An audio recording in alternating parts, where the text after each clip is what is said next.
ដោយបានការយល់ព្រមពីបដិជគុណជាប្រធានក្នុងការដែលចាត់ចែងនៅក្នុងពេលនេះដូច្នេះនៅក្នុងឱកាសនេះខ្ញុំប្រកាសណាត់អាភិបក៏សូមអនុមោទនាចំពោះរាល់ចម្លើយរបស់លោកគ្រូសាស្ត្រាចារ្យក៏ដូចជាញោមមហាបាសិកាដែលបានលើកយកមកបញ្ជាក់ឲ្យបាននៅទីស្វែងយល់ពុទ្ធសាសនាបានជ្រួតជ្រាបព្រោះថាព្រះពុទ្ធជាម្ចាស់ព្រះអង្គសម្ដែងនៅព្រះធម៌សឹងតែច្រើនសូត្រនៅក្នុងគម្ពីរបត្រៃបិដកហ្នឹងគឺច្រើនតែពេលដែលមានព្រាហ្មណ៍ឬកហបតីណាម្នាក់អារាធនាព្រះអង្គឲ្យទៅទទួលនៅផាត់ហើយពេលដែលប្រគេនផាត់ដល់ព្រះសម្មាសម្ពុទ្ធក៏ដូចជាភិក្ខុសង្ឃបានចាប់សពគ្រប់ម្ចាស់ទានតែងតែយកអាសនៈមួយដទៀតដើម្បីបានទទួលការអប់រំពីព្រះសម្មាសម្ពុទ្ធបន្ទាប់ពីដែលព្រះអង្គបានទទួលផាត់រួចហើយច្រើនចំណុចដូចជាខ្ញុំបកណាត់មកបានលើកយកមកដាក់ជូនដល់ទីស្វែងយល់ពុទ្ធសាសនាកាលអំពីព្រឹកអញ្ចឹងព្រះអង្គតែយល់បញ្យល់ឲ្យអ្នកដែលបានបដិញ្ញាខ្លួនថាជាឧបាសកយកព្រះពុទ្ធពធប្រសង្ឃជាទីពឹងទីរលឹកស្មើដោយជីវិតហ្នឹងគឺមានចំណុច4យ៉ាងដូចជាបានលើកគឺឲ្យជឿជាក់នៅក្នុងកុសលធម៌គឺឲ្យយល់ច្បាស់នៅក្នុងប្រយោជន៍បច្ចុប្បន្ននិងប្រយោជន៍វរៈលោកនិងឲ្យមានសេចក្តីត្រេកអរចំពោះកុសលធម៌ដែលមានក្នុងខ្លួននឹងឯងជាទីបញ្ចប់នៃធម្មកថារបស់ព្រះសម្មាសម្ពុទ្ធដែលព្រះអង្គទ្រង់ត្រាស់សម្ដែងប្រោសដល់ពពួកឧបាសកឧបាសិកាទាំងនោះដូច្នេះត្រង់ចំណុចប្រយោជន៍បច្ចុប្បន្ននិងប្រយោជន៍ប្រាក់លោកក៏ញោមហៅបាសិកាបានលើកដាក់ជូនដល់នីតិស្វែងយល់ពុទ្ធសាសនាបានធ្វើការពិចារណាត្រេះរិះរួចមកហើយដូច្នេះដូចជាប្រគុណចាស់លោកបានលើកអំពីខាងដើមថាកំណើតដែលកើតមកជាមនុស្សនេះជាការក្រដូច្នេះនៅក្នុងចំណុចថាប្រយោជន៍បច្ចុប្បន្ននិងប្រយោជន៍ប្រាក់លោកខ្ញុំប្រកាសណាគ្រាន់តែមានចំណុចថែមដោយបានចាប់យកចំណុចនឹងយកមកធ្វើការពិចារណាមានសេចក្តីនៅក្នុងទីដតីព្រះពុទ្ធជាម្ចាស់ព្រះអង្គទ្រង់នៅគង់នៅវត្តចេតពន្ធពេលហ្នឹងព្រះអង្គចេញទៅកាន់ទីវាលមុខសុគន្ធកតហើយមានភិក្ខុសង្ឃមានអនន្តនឹងឯងជាបច្ឆាសមណៈអមដំណើរព្រះពុទ្ធចេញទៅខាងក្រៅពេលដែលព្រះអង្គចេញទៅដល់ខាងក្រៅក៏យកប្រហោះទៅចាប់នៅដុំដីមួយដុំយកប្រហោះទៅចាប់នៅដុំដីមួយដុំហើយបែរប្រភពមកចំពោះភិក្ខុសង្ឃទាំងឡាយសួរថាមនាលភិក្ខុទាំងឡាយតើដុំដីដែលនៅក្នុងដៃតថាគតហើយនឹងដុំដីដែលនៅក្នុងលោកទាំងមូលនេះមួយណាដែលមានទំហំធំជាងគ្នាព្រះអនន្តតបថាបបិទ្ធព្រះអង្គដ៏ចម្រើនគឺដីដែលនៅក្នុងប្រហោះព្រះអង្គគឺមានប្រមាណតិចណាស់បើប្រៀបទៅនឹងផ្ទៃដីទាំងមូលនេះព្រះពុទ្ធក៏បានតបទៅនឹងព្រះអនន្តនេះអនន្តយ៉ាងណាមិញមនុស្សម្នាទាំងឡាយដែលបែកធ្លាយទៅកាលដែលបានកំណើតមកជាមនុស្សវិញនេះក៏មានប្រមាណតិចតួចដូចជាដុំដីដែលតថាគតកាន់នឹងដៃយ៉ាងនេះឯកំណើតមនុស្សដែលស្លាប់ទៅគឺពេញបញ្ញខណ្ឌដែលបែកធ្លុះធ្លាយទៅកាន់យកនៅកំណើតជាអបាយភូមិមានប្រមាណច្រើនប្រៀបបីដូចជាផែនដីទាំងមូលដូច្នេះក៏ជាការបញ្ជាក់មួយឲ្យឃើញថាដែលព្រះអង្គទ្រង់ត្រាស់សម្ដែងឲ្យបរិស័ទដែលបានបដិញ្ញាខ្លួនថាជាឧបាសកឧបាសិកាហើយនោះបានជ្រួតជ្រាបយល់ច្បាស់នៅក្នុងប្រយោជន៍បច្ចុប្បន្ននិងប្រយោជន៍ប្រាក់លោកដែរគឺជាសេចក្តីមួយចង់បញ្ញស្មារតីដល់ពុទ្ធបរិស័ទដែលជាអ្នករាប់អានពុទ្ធសាសនានឹងឲ្យបានឃើញថាដំណើរយល់យោគនៅក្នុងសង្សារវដ្តនឹងគឺមានប្រមាណវែងឆ្ងាយដូច្នេះសេចក្តីដែលបាន អត្តភាពមកជាមនុស្សគឺជាកិច្ចការមួយដ៏ក្រដូច្នេះដើម្បីឲ្យបានអត្តភាពកម្រនេះបានប្រសើរបានថ្លៃថ្លាបានពងពោះនោះលុះតែបុគ្គលដែលបានអត្តភាពដ៏ប្រសើរនេះ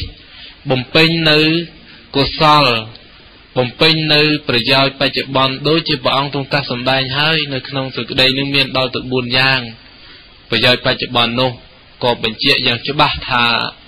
បរិស័ទដែលអាចរស់នៅក្នុងជីវភាពបច្ចុប្បន្ននេះបានសំរុំស័ក្តិសមជាពលរដ្ឋដ៏ល្អស័ក្តិសមជាប្រជាពុទ្ធបរិស័ទដ៏ល្អក៏ត្រូវតែគោរពទៅតាមគន្លងទាំង4គឺមានឧទ្ធានសម្បទានឹងជាដើមហើយដើម្បីឲ្យជីវិតនេះដែលបាក់បែកទៅដែលរុះរើទៅនឹងមុននឹងទៅសាងសង់នៅទីដតីក៏ត្រូវតែពឹងពាក់នៅដើមទុនដែលមានពីខាងដើមនឹងដែរដូចជាបុគ្គលដែលមានបំណងចង់ផ្លាស់គេហដ្ឋានទៅកាន់ទីផ្សេងក៏ត្រូវពឹងពាក់នៅទុព្វសម្ភារៈដែលត្រូវរុះរើដឹកជញ្ជូនទៅយកទៅគូបផ្សំនឹងរបស់ថ្មីដែលយើងរកផ្សំបានយ៉ាងណាអត្តភាពដើម្បីធ្លាយទៅក៏ត្រូវពឹងពាក់នៅកុសលដែលសន្សំទុកក្នុងសន្តានយកទៅទំនុកបំរុងនៅបដិសន្ធិចិត្តថ្មីដែល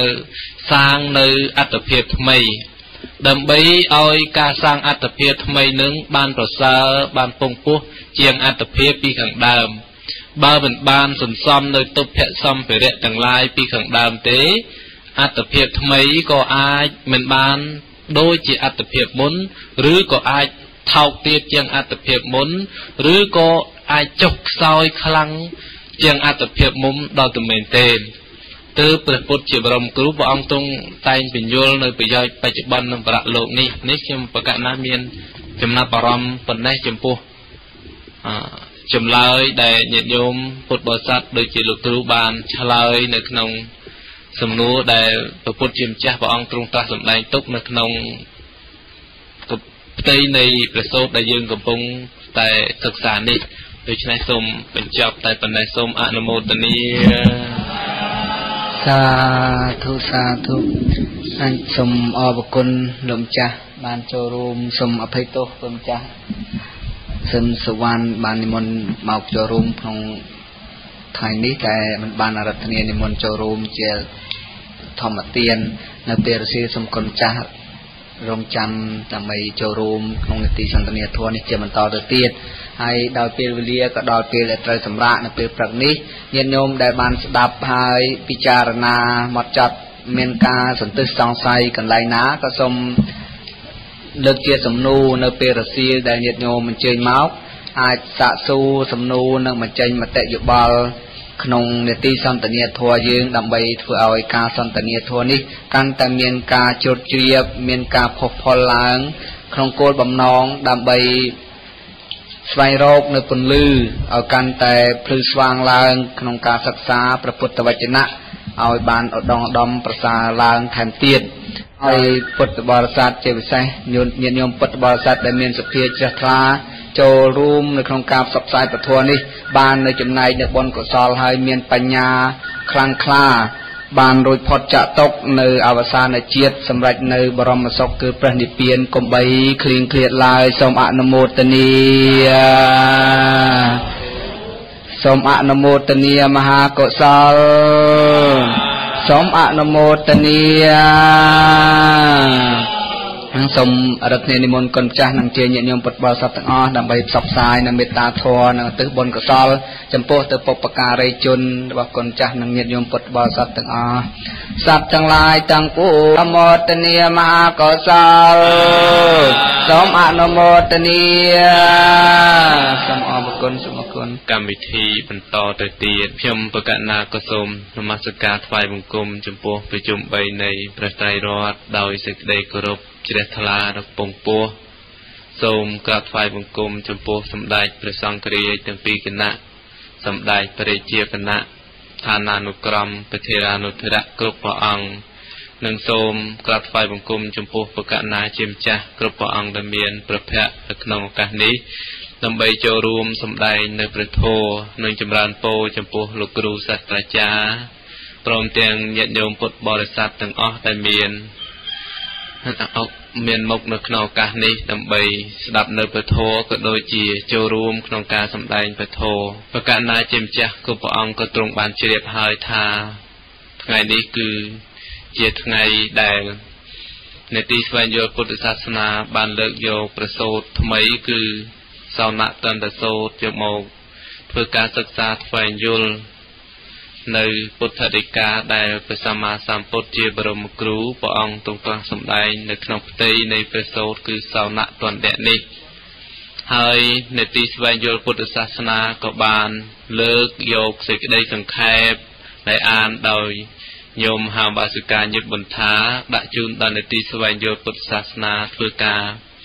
សិក្សានិងការស្វែងយល់ហើយនេតិស្វែងយល់ពុទ្ធសាសនាក៏បានការចំណាប់អារម្មណ៍ពីព្រះករុណាគុណម្ចាស់និងលោកគ្រូក៏ដូចជាញោមមហាបាសិកាតាំងតែអំពីព្រឹកមកក៏បានមួយចំណែកហើយប៉ុន្តែដើម្បីបន្តនៅការយល់ដឹងនៅក្នុងផ្ទៃនៃសោណតន្តសូត្រនេះទៀត